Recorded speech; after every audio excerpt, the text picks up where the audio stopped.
Bonjour à tous, on se retrouve aujourd'hui pour une nouvelle vidéo. Alors aujourd'hui c'est un petit peu particulier parce qu'on va aborder un thème qui me tient vraiment à cœur, qui m'a beaucoup perturbée aussi, c'est la communication animale. Alors je vous avais promis que je vous ferais une vidéo là-dessus, donc voilà, elle est là, profitez-en. Donc déjà, qu'est-ce que la communication animale? Alors je suis peut-être pas la mieux placée pour vous en parler, parce que je me suis un petit peu renseignée sur le sujet, j'ai regardé quelques documentaires, etc. Mais vraiment, je pense que je suis pas la mieux renseignée. Je vous invite vraiment à aller voir des reportages. Il y a un reportage qui a été fait par Equidia, un autre qui a été fait sur France 3, je crois, et qui sont disponibles sur YouTube gratuitement, donc n'hésitez pas à les regarder si ça vous intéresse. Et du coup, pour vous résumer un petit peu, la communication animale, c'est une façon de communiquer avec les animaux, comme de la télépathie. Mais enfin, j'aime pas trop le terme télépathie parce que ça fait un petit peu comme si c'était juste des mots, mais c'est pas du tout ça. En fait, c'est un langage plus universel, en fait, où on communique plus par des sensations, des émotions, des sons, des odeurs, des images. C'est vraiment un échange d'informations, mais qui se passe pas de manière verbale comme là je vous parle. Donc aujourd'hui je vais vous raconter un petit peu mon expérience avec la communication animale. Alors déjà, pourquoi est-ce que j'ai demandé une communication animale? Et bien tout simplement parce que à ce moment-là, je venais de signer les papiers de Ngaro et je me questionnais vraiment par rapport à ce que lui pensait de tout ça et de ce qui se passait vraiment dans sa tête en fait, parce que j'avais énormément de mal à le reconnaître. J'arrivais pas du tout à reconnaître le cheval que j'avais connu quand j'étais arrivée 2014-2015, à l'époque où je m'occupais de lui. Et ça me perturbait vraiment parce que j'arrivais pas à le comprendre en fait, j'arrivais pas à le comprendre. Et c'était très déstabilisant et je pensais vraiment qu'il y avait plus un problème de fond que je n'arrivais pas à voir, que je n'arrivais pas à cerner. Et je sentais que j'avais besoin de quelqu'un quelqu'un d'extérieur qui saurait peut-être me donner un peu plus d'informations par rapport à ce qui se passait avec Ungaro. Mais aussi la deuxième raison pour laquelle j'ai demandé une communication avec Ungaro, c'est parce que je sentais qu'il y avait quelque chose qui allait pas, que j'arrivais pas à mettre le doigt dessus. Et j'avais pas forcément envie de faire appel à un professionnel dans le style un vétérinaire, lui faire voir en gros tous les professionnels du monde du cheval, que ce soit le véto, les dentistes, l'ostéo, le maréchal ferrant, etc. Déjà parce que ça coûte très cher. Je pense que si vous avez des chevaux à la maison, vous savez très bien que ça coûte très très cher. La moindre visite, vous en avez forcément pour tout de suite 70-80 euros, même quand il n'y a pas grand chose à faire, hein, mais le déplacement du vétérinaire ou d'un professionnel de santé, ça coûte forcément un petit peu cher. Et donc, voilà, j'avais pas envie de faire passer tous les professionnels de santé comme ça, parce que clairement j'avais pas du tout les moyens de le faire. Je suis pas quelqu'un qui roule sur l'or, j'ai pas les moyens d'appeler n'importe quel professionnel de santé comme ça pour un oui, pour un non. Donc j'avais besoin vraiment de savoir un petit peu plus ce qu'il en était, de savoir plus dans quelle direction je devais me tourner pour répondre aux problèmes rencontrés. Et donc j'ai contacté une personne sur Instagram, sur les recommandations Caval Grenat, la chaîne de Sixteen, une chaîne équestre également, qui avait fait une communication pour Olympe et Rapido. Et moi du coup je l'avais contacté pour savoir un petit peu plus ce qu'il en était, quelle personne elle avait contacté, si c'était possible que je la contacte également. Et donc elle m'a donné le pseudo Instagram d'une personne que j'ai été voir, du coup que j'ai contacté pour lui demander si c'était possible de faire une communication avec Ungaro. Alors le nom de cette personne sur Instagram c'est Blue Elling, je vous mettrai tout ça dans la barre d'infos, il n'y a aucun problème. Par contre évitez d'aller lui poser des questions, d'aller la voir juste pour lui dire c'est quoi la communication animale, c'est comment ça se passe, etc. Enfin, elle a beaucoup de demandes de communication, donc elle est très très occupée. Donc si vous avez des questions par rapport à la communication animale, je vous invite vraiment à aller voir les documentaires que je vous ai mis en barre d'infos également. Et donc j'ai communiqué à cette personne 5 questions qui me trottaient dans la tête par rapport à Ungaro et dont j'avais vraiment envie d'avoir des réponses. Et des réponses que je n'arrivais pas à avoir avec lui directement, en tout cas par ma communication purement humaine si je puis dire. Et du coup la première question que je lui ai demandé c'est comment se sent-il? Il répond ça va. Il me montre qu'il a pas mal de blocages internes et externes. La selle semble lui bloquer le garrot et la première côte semble bloquée aussi. Cela lui fait mal quand vous sanglez, d'où sa réaction. fouillage de queue, il bouge et gonfle le ventre pour éviter d'avoir mal.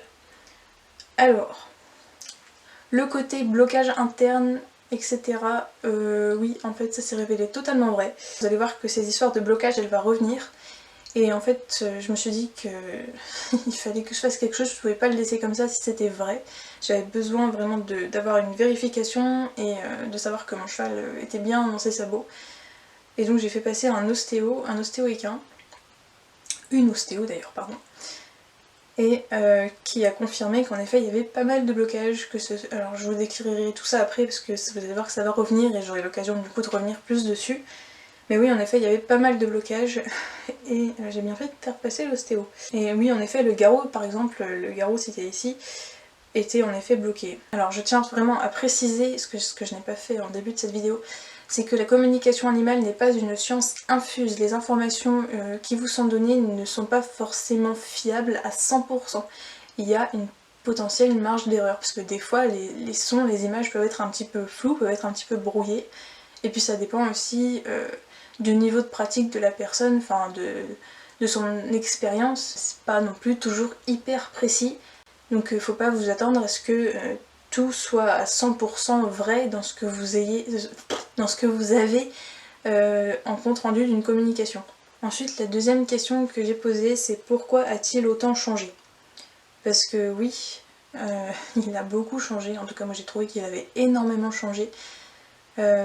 Quand j'ai essayé Ungaro avant l'achat, vraiment j'ai pas du tout reconnu le cheval que j'ai connu en 2014-2015. Vraiment, enfin, ça n'avait rien à voir. Et ça m'a énormément troublée parce que je me disais mais waouh, enfin, qui êtes-vous, qu'avez-vous fait à Ungaro quoi? Et enfin, je comprenais pas. Et du coup j'ai eu un peu ma réponse là-dedans. Tout le monde change, tout le monde, surtout quand on est monté par des gamines capricieuses entre-temps et que personne ne prend soin de notre dos. Et puis maintenant, je sais de quoi les humains sont capables par souci d'ego.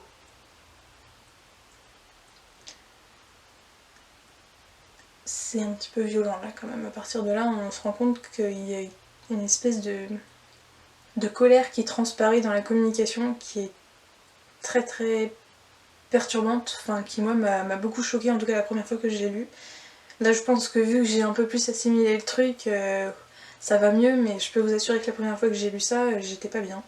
Et après j'ai bien compris que la gamine capricieuse c'était pas moi, parce que j'avais pu monter plus clairement de la façon dont c'est tourné, t'as bien compris voilà, de qui ça parlait. Mais après, ouais, enfin je sais même pas trop comment vous développer là-dessus, c'est un peu...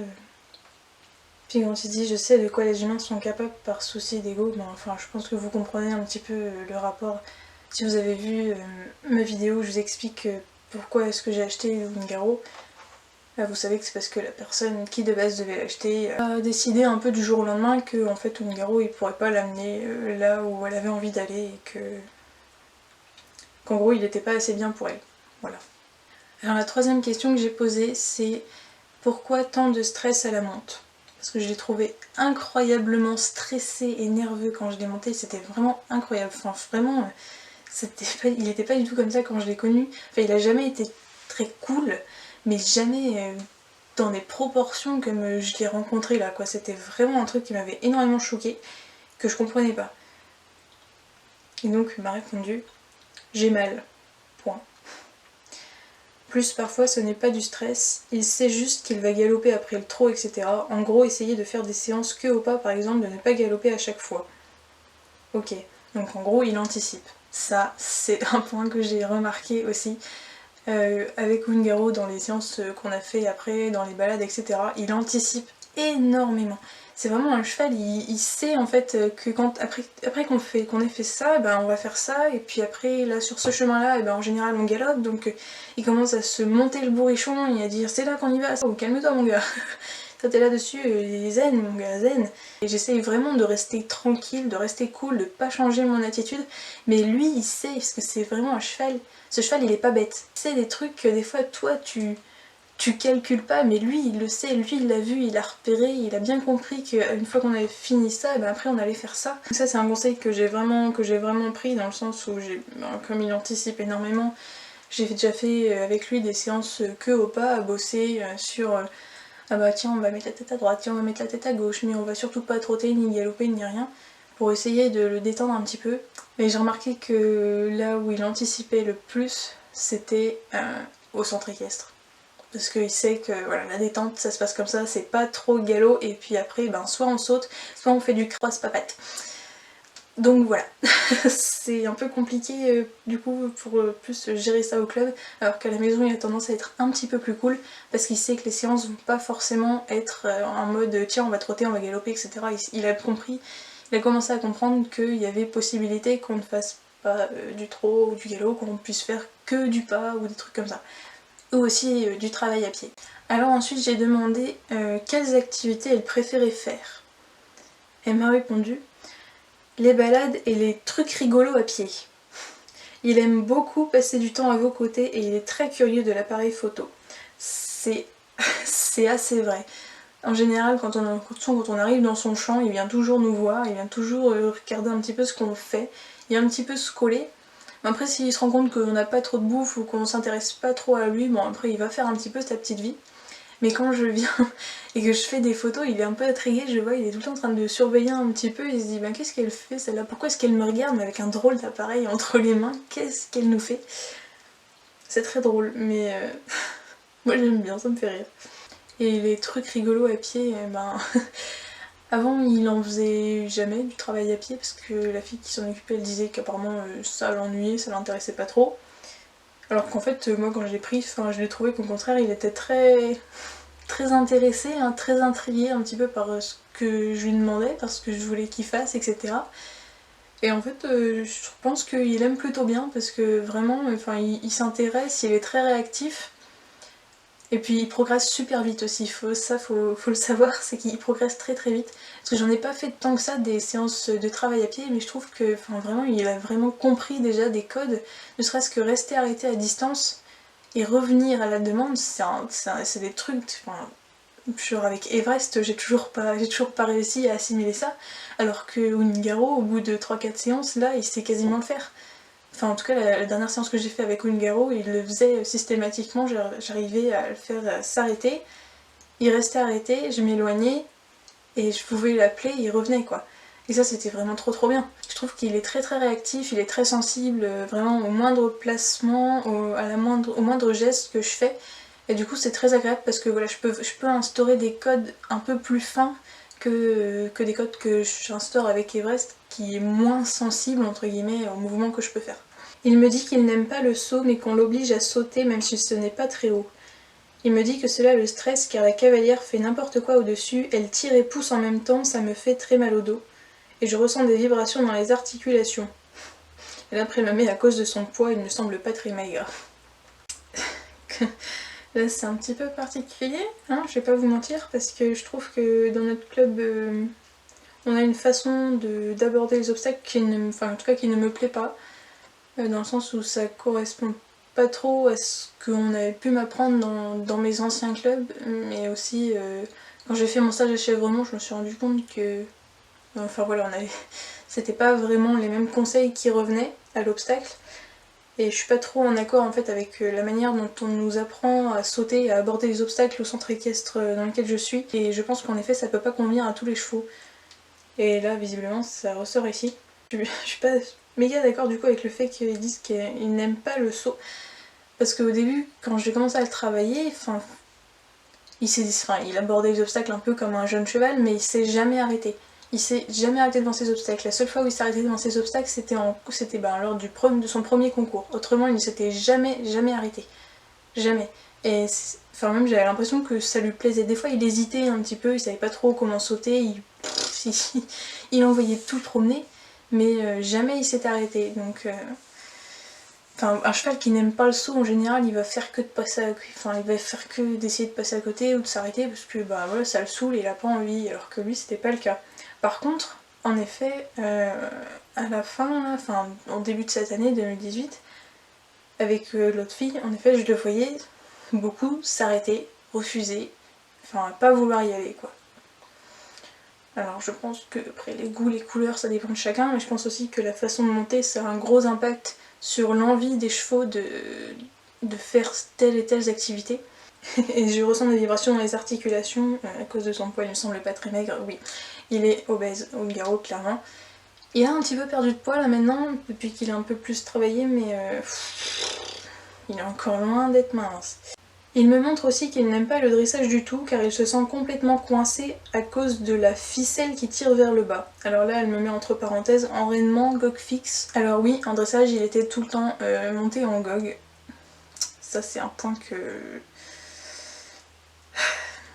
qui me désespère un petit peu, parce que je trouve que dans mon centre équestre, on a tendance aussi à beaucoup mettre trop facilement des enraînements aux chevaux.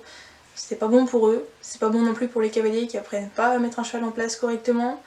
Bah, c'est pas bon pour les chevaux parce qu'ils sont complètement coincés dans leur attitude. Et ça m'embête. Mais bon, après voilà, je peux pas tout changer. Mais en effet, après avoir fait passer l'ostéo, en effet, Ungaro avait pas mal de blocages au niveau des cervicales. Enfin même, elle m'a dit qu'en gros, ses cervicales, c'était tout un bordel. Enfin, tout était parti en cacahuète là-dedans. Qu'il n'y avait plus grand chose qui était vraiment à sa place. Et que forcément, le GOG, ça ne l'aidait pas à se sentir bien. Et que du coup, il pouvait pas faire fonctionner son dos. D'ailleurs, enfin, j'ai pas lu la suite, je suis désolée. Et qu'il n'arrive pas du tout à faire fonctionner son dos à cause de cela, à cause de la ficelle qui tire vers le bas.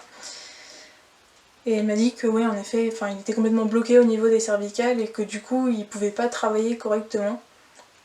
Parce que du coup, il était tout crispé, tout tendu et qu'il n'arrivait pas à tendre son dos, qu'il n'était pas bien en fait. Il explique qu'il n'était pas non plus très bien au niveau du dressage parce que il était complètement coincé, que ça du coup ça le stresse, qu'il a mal. Et ouais, enfin, c'est en lisant des trucs comme ça, je peux vous assurer que ça me fait très bizarre parce que je me dis que putain, ce cheval en fait, il avait plein de douleurs partout, il n'arrivait pas à être bien. Et qu'en fait, c'est sûrement à cause de ça qu'aujourd'hui il est autant stressé, autant pas bien et autant. Enfin, avec autant de colère aussi qui ressort comme ça, enfin, c'est très. Waouh, enfin bref. Et en 5ème question, je lui ai demandé comment il me percevait. Parce que je voulais savoir quand même un petit peu s'il me voyait comme quelqu'un de plutôt positif ou plutôt négatif dans sa vie. Et il a répondu qu'il me voyait comme un renouveau qui j'espère fera de ma vie quelque chose de meilleur et me comprendra réellement sans écouter ces soi-disant pros qui semblent mieux me connaître que moi-même. Écoute-moi.